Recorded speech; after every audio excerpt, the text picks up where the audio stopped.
This month, the government has taken the opportunity to celebrate the contribution of Black Britons who enrich our collective national life and form an inseparable part of our national history. Women like Yvonne Connolly, who in 1969 became the UK's first Black female head teacher. Throughout her 40-year career, she has inspired and mentored generations of educators. Mr. Speaker, the work of Ms. Connolly and her fellow heads is key in the topic we are debating. Education is the key to our mission as a government to level up and spread opportunity to everyone, whatever their background. Many members have said they want more Black history taught, but they don't seem to be aware of what is actually on the curriculum. Our curriculum is not the curriculum of 50, 40, or even 20 years ago. Children today are able to learn about the British Empire and colonialism, about the transatlantic slave trade and its abolition, and of how our history has been shaped by people of all ethnicities, as well as having the opportunity to study non-European cultures such as Mughal India or the Benin Empire, which is where my ancestors decided to have their own opportunity to take over the world in their own way. Pupils can currently study migration empires and the people in the AQA History GCSE, for example. The member for Ilford North is quite wrong to say that that's the only place that it can be learned. There are many other exam bodies that do offer this. But our curriculum does not need decolonizing for the simple reason that it is not colonized.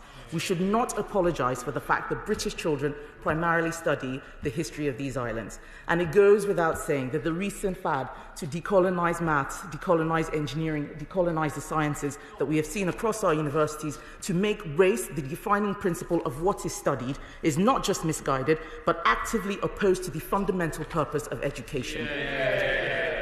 The curriculum, by its very nature, is limited. There are a finite number of hours to teach any subject, and what we haven't heard in this debate from those members who want more added to it on both sides of the House is what necessarily must be taken out. Perhaps we'll get to that on another day. Members such as the member for Islington North and many others have raised the Black Lives Matter movement. The member for Streatham raised the education guidance and believes that we're trying to stop children from becoming activists. I believe another member, apologies, I've forgotten who it was who mentioned it. However, what we are against is the teaching of contested political ideas as if they are accepted fact. We don't do this with communism, we don't do this with socialism, we don't do it with capitalism.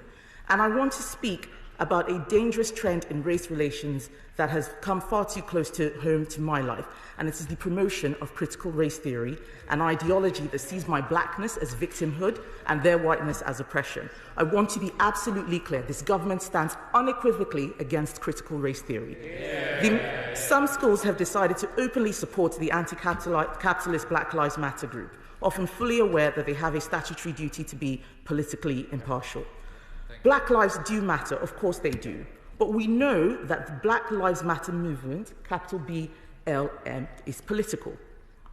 I know this because at the height of the protest, I saw white Black Lives, I've been told of white Black Lives Matter protesters calling, and I'm afraid I apologize for saying this word, calling a black armed police officer guarding Downing Street a pet nigger.